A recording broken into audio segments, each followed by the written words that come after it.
ഇന്ന് നമുക്ക് പൈത്തൺ ഉപയോഗിച്ച് ജാങ്കോ പ്രൊജക്റ്റുകൾ എങ്ങനെ ബിൽഡ് ചെയ്യാമെന്നും അതിനായി പൈത്തണും ജാങ്കോയും എങ്ങനെ ഇൻസ്റ്റാൾ ചെയ്യാമെന്നാണ് നോക്കുന്നത്. ആദ്യം ഗൂഗിളിൽ പൈത്തൺ 3 എന്ന് സെർച്ച് ചെയ്യണം. സെർച്ച് ചെയ്യുമ്പോൾ നമുക്ക് ആദ്യം കാണുന്ന ഡൗൺലോഡ് പൈത്തൺ എന്ന ആ ലിങ്കിൽ ക്ലിക്ക് ചെയ്യുമ്പം പൈത്തണിൻ്റെ ഒഫീഷ്യൽ വെബ്സൈറ്റിലേക്ക് നമുക്ക് എത്താം. അവിടെ ഡൗൺലോഡ്സ് എന്ന ഭാഗത്ത് നമ്മൾ ക്ലിക്ക് ചെയ്യുമ്പോൾ പുതിയ ഏറ്റവും ലേറ്റസ്റ്റ് ആയിട്ടുള്ള വെർഷൻ കാണാം. അതിൽ ക്ലിക്ക് ചെയ്ത് ഫയൽ ഡൗൺലോഡ് ചെയ്യണം.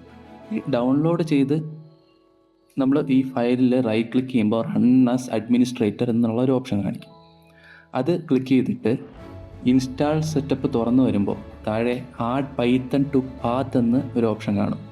അതിൽ ചെക്ക് ബോക്സ് ടിക്ക് ചെയ്യാൻ നിങ്ങൾ മറക്കരുത്. അത് നിർബന്ധമായിട്ടും ടിക്ക് ചെയ്യണം. ഇൻസ്റ്റാളേഷൻ പൂർത്തിയായതിനു ശേഷം ഈ വിൻഡോ ക്ലോസ് ചെയ്യുക. എന്നിട്ട് കമാൻഡ് പ്രോംപ്റ്റ് തുറന്നിട്ട് വിർച്വൽ എൻവയോൺമെൻറ്റ് ആദ്യം നമ്മൾ ക്രിയേറ്റ് ചെയ്യണം. അതിന് പൈത്തൺ -venv myenv എന്ന് ഞാൻ ഇവിടെ കൊടുക്കുക. ഈ കമാൻഡ് പ്രവർത്തിപ്പിച്ച് കഴിയുമ്പോൾ നമ്മൾ ഇപ്പോൾ നിൽക്കുന്ന ഡയറക്ടറിയിൽ myenv എന്ന പേരിൽ ഒരു വിർച്വൽ എൻവയോൺമെൻറ്റ് ക്രിയേറ്റ് ആയതായി നിങ്ങൾക്ക് കാണാൻ കഴിയും. അടുത്തത് നമ്മൾ ജാങ്കോ ഇൻസ്റ്റാളേഷനാണ് നോക്കുന്നത്. ഈ വിർച്വൽ എൻവയോൺമെൻറ്റ് ആക്ടിവേറ്റ് ചെയ്യണം. അതിനായിട്ട് നമ്മൾ ആദ്യം myenv/scripts/activate ഈ സ്ക്രീനിൽ കാണിച്ച പോലെ തന്നെ ടൈപ്പ് ചെയ്യുക. ഇത് ചെയ്യുമ്പോൾ കമാൻഡ് പ്രോംപ്റ്റിൽ myenv എന്ന് പറഞ്ഞപ്പോൾ നമുക്ക് മുന്നിലായിട്ട് കാണാം. അത് നിങ്ങളുടെ വിർച്വൽ എൻവയോൺമെൻറ്റ് ആക്ടിവേറ്റ് ആയി എന്നതിനാണ് സൂചിപ്പിക്കുന്നത്. ഇനി ജാങ്കോ ഇൻസ്റ്റാൾ ചെയ്യുന്നതിനായി pip install jango എന്ന് ടൈപ്പ് ചെയ്ത് എൻ്റർ അടിക്കുക.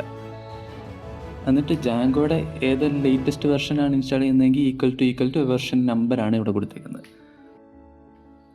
ജാങ്കോ ഇൻസ്റ്റാളേഷൻ പൂർത്തിയായാൽ നമുക്ക് ഒരു പുതിയ പ്രൊജക്റ്റ് നിർമ്മിക്കാം. അതിനായി ജാങ്കോ -admin start project എന്നിട്ട് മൈ പ്രൊജക്റ്റിൻ്റെ നെയിം. ഇത് നിങ്ങളുടെ പ്രൊജക്റ്റ് ഫോൾഡറിനുള്ളിൽ മൈ പ്രൊജക്റ്റ് എന്ന പേരിൽ ഒരു പുതിയ പ്രൊജക്റ്റ് ക്രിയേറ്റ് ചെയ്യും. തുടർന്ന് നമുക്ക് ഈ മൈ പ്രൊജക്റ്റ് എന്നുള്ള ഒരു ഫോൾഡറിലേക്ക് നമ്മുടെ കമാൻഡ് പ്രോംപ്റ്റിൽ cd മൈ പ്രൊജക്റ്റ് എന്ന് പറഞ്ഞ് ടൈപ്പ് ചെയ്ത് പ്രൊജക്റ്റ് ഫോൾഡറിലേക്ക് എത്തണം. അതിനകത്ത് manage.py എന്നൊരു ഫയലാണ്. ഈ manage.py എന്ന പൈത്തൺ ഫയൽ ആണ് നമ്മൾ റൺ ചെയ്യേണ്ടത്. അതുകൊണ്ട് നമ്മൾ പൈത്തൺ -manage.py റൺ സെർവർ എന്ന കമാൻഡ് അടിക്കും. ഈ കമാൻഡ് അടിച്ചു കഴിയുമ്പോൾ നമുക്ക് ലോക്കൽ സെർവർ ലിങ്ക് കിട്ടും. ആ ലിങ്ക് കോപ്പി ചെയ്ത് നമ്മുടെ വെബ് ബ്രൗസറിൽ പേസ്റ്റ് ചെയ്യണം. അപ്പോൾ നമ്മുടെ ദ ഇൻസ്റ്റാളേഷൻ വർക്ക് സക്സസ്ഫുള്ളി എന്നൊരു മെസ്സേജ് കാണാമെങ്കിൽ നിങ്ങളുടെ ജാങ്കോ ഇൻസ്റ്റാളേഷനും പ്രൊജക്റ്റും പൂർണ്ണമായും വിജയിച്ചു എന്ന് നമുക്ക് മനസ്സിലാക്കാം.